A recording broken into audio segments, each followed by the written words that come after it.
그러니까 결과는 체지방이 5kg 빠지고 근육량이 1.4kg 늘었단 말이에요. 네, 여러분 안녕하세요, 아스입니다. 오늘은 초보자들이 벌크업이랑 커팅, 림매서 별로 왜 신경을 안 써도 되는지에 대해서 설명을 해드리도록 하겠습니다. 일단 초보자고 고급자고 벌크업, 커팅 떠나서 여러분의 몸은 객관적인 레벨을 측정을 할 수가 있어요. 이 레벨이라는 것은 수행 능력으로 측정이 되는데, 흔히 이제 사람들이 수행 능력이라고 하면은 한 번 무겁게 들 수 있는 거를 전부라고 생각을 하거든요. 원RM이란 거 한 번 최대로 들 수 있는 무게를 말하는데, 1에서 3회 정도의 무게를 다룰 때는 신경계랑 민첩성, 순발력 같은 게 개입을 한단 말이에요. 순발력이랑 민첩성은 무게를 드는 데는 도움을 줄 수 있지만 신체의 구성을 변화시키는 데는 그렇게 큰 도움을 안 줄 수가 있어요. 만약에 한 번 드는 게 몸의 레벨을 나타낸다면 당연히 세계 1위 보디빌더는 당연히 파워리프터가 차지를 해야 되겠죠. 근데 그게 아니잖아요. 그래서 여러분들은 수행 능력을 체크를 하실 때 원RM에, 그러니까 한 번 최대 들 수 있는 무게의 50에서 90% 구간을 다 한번 측정을 해보셔야 돼요. 예를 들어서 벤치프레스 100kg를 한 번 들 수 있다면 50kg도 해보고 60, 70, 80, 90으로 다 해봐야 돼요. 그 구간에서 빈대가 있는지를 먼저 찾는 게 초보자들이 해야 될 가장 첫 번째 스텝이에요. 초보자분들은 사실 원RM이 무슨 말인지도 모르는 분들이 대다수지만, 어디서 이제 유튜브 보고 스트렝스 훈련이 좋다는 걸 듣고 푸시업 30개도 못하는데 내가 막 무겁게 벤치프레스를 하고 있는 그런 우를 범하지만 않으시면 돼요.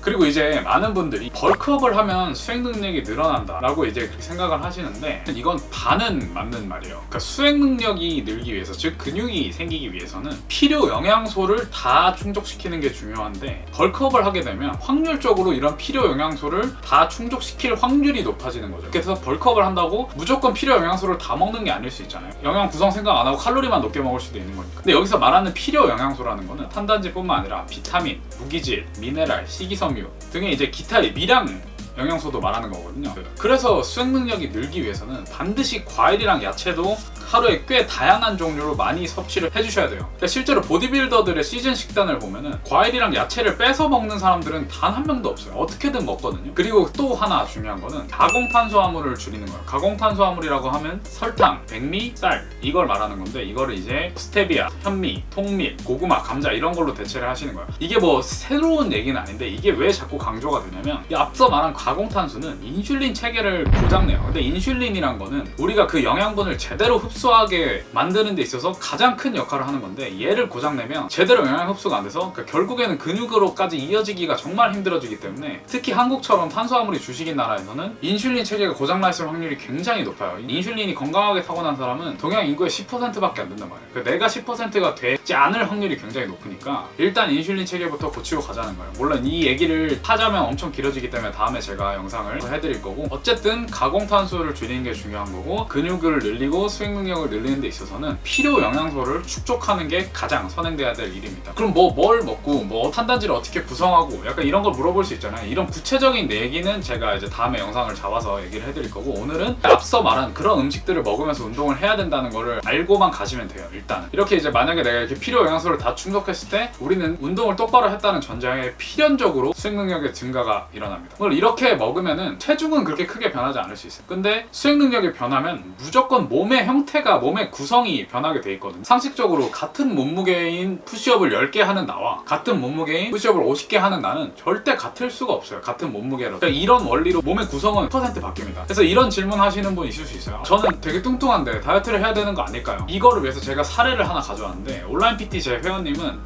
80kg로 이제 저한테 이제 PT를 받을 때 지금 보고 계신 인바디가 80kg 인바디고, 한 달 뒤에 이렇게 됐어요. 76kg. 그러니까 결과는 체지방이 5kg 빠지고 근육량이 1.4kg 늘었단 말이에요. 그러니까 이렇게 필요 영양소를 건강하게 축적시켜 주시면서 수행 능력이 늘면은 불필요한 체지방은 저절로 빠져요. 근데 초보자분들이 어설프게 다이어트를 해서 필요 영양소를 자꾸 결핍시키면은 결국에는 계속 수행 능력은 제자리이거나 오히려 심각한 경우에는 낮아질 수가 있어요. 그러니까 결국에 수행 능력이 낮아진다는 거는 나의 운동 레벨 자체가 낮아지는 거기 때문에, 이거는 사실 어떻게 보면 몇 년을 이렇게 해도 발전이 없다고 볼 수가 있는 거죠. 그래서 초보자분들은 벌크업, 림매서, 커팅 이런 걸 떠나서 어떻게든 한 끼를 먹어도 좀 제대로 된 건강한 가공탄수가 안 들어간, 그리고 과일, 야채가 풍부한 식단을 기회 될 때마다 최대한 드시려고 노력을 하셔야 되고, 운동에 있어서는 수행 능력만 증가시키면은 벌크업, 커팅, 림매서 이런 거 몰라도 전보다 훨씬 좋은 몸을 가지게 되실 거예요. 실제로 제 온라인 PT 회원님도 아까 말씀드린 것처럼 체지방 5kg 빠지고 근육량 1.4kg 느는 동안 수행 능력도 어마어마하게 늘었어요. 그분이 처음에 제가 푸시업 150개를 12세트가 걸렸어요. 150개를 하는 데 있어서. 있어서. 근데 지금 한 달이 지난 지금 시점에는 150개를 한 8세트 안에 끝낼 수가 있어요. 그 정도로 푸시업 수행 능력이 많이 늘었고 3대 중량도 거의 토탈로 하면 한 50kg 이상 증가를 했었거든요. 그래서 그에 따라서 몸은 저절로 레벨이 올라가면서 좋아지는 거지, 이게 근육이 없는 데서 다이어트를 아무리 한다고 해도 확신할 수 있는데 여러분이 원하는 몸은 절대 나오지 않아요. 일단 목표는 최대한 필요 영양소 충족과 수행 능력 증가, 요것만 가져가셔도 운동의 방향이 달라질 거예요. 늘 다이어트 하시려고 했던 분들은 조금 한 번 더 다시 생각해서 수행 능력을 늘리려고 할 거고, 원래 계속 강해지려고 하셨던 분들은 조금 더 이제 필요 영양소를 채우려고 노력을 하게 될 거예요. 자세한 운동 루틴이나 이런 운동법도 최근에 올리는 영상들에 꽤 많이 담겨 있기 때문에 그걸 참고해 주시면 되겠고,